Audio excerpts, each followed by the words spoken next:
একীভূত হবার তালিকায় থাকা এক্সিম ব্যাংক ঘুরে দাঁড়াতে আরও ২ বছর সময় চায়। এরই মধ্যে কুঋণ ও খেলাপি ঋণ কমাতে কাজ শুরু হয়েছে বলে জানিয়েছেন ব্যাংকটির চেয়ারম্যান নজরুল ইসলাম মজুমদার।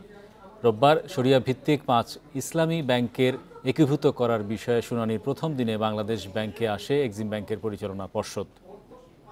তবে গভর্নর অসুস্থ থাকায় অনুষ্ঠিত হয়নি নির্ধারিত বৈঠক। পরে সাংবাদিকদের এক্সিম ব্যাংকের চেয়ারম্যান জানান, ২ বছর সময় পেলে এক্সিম ব্যাংক ঘুরে দাঁড়াবে।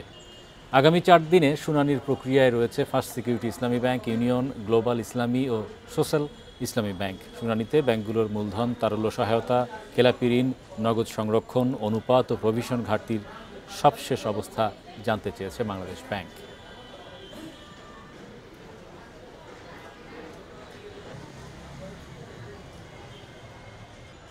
মার্জারের কারণে এখন কেউ ডিপোজিট হয় না। ডিপোজিট না হওয়াতে আমরা কোনো যতটুকু রিকভার করতে পারতেছি চেষ্টা করছি রিকভারের জন্য। প্রচণ্ড কাজ করতেছে ব্রাঞ্চ এবং সবাই, সেখান থেকে আমরা আস্তে আস্তে যতটুকু পারি সার্ভাইভ করে যাচ্ছি।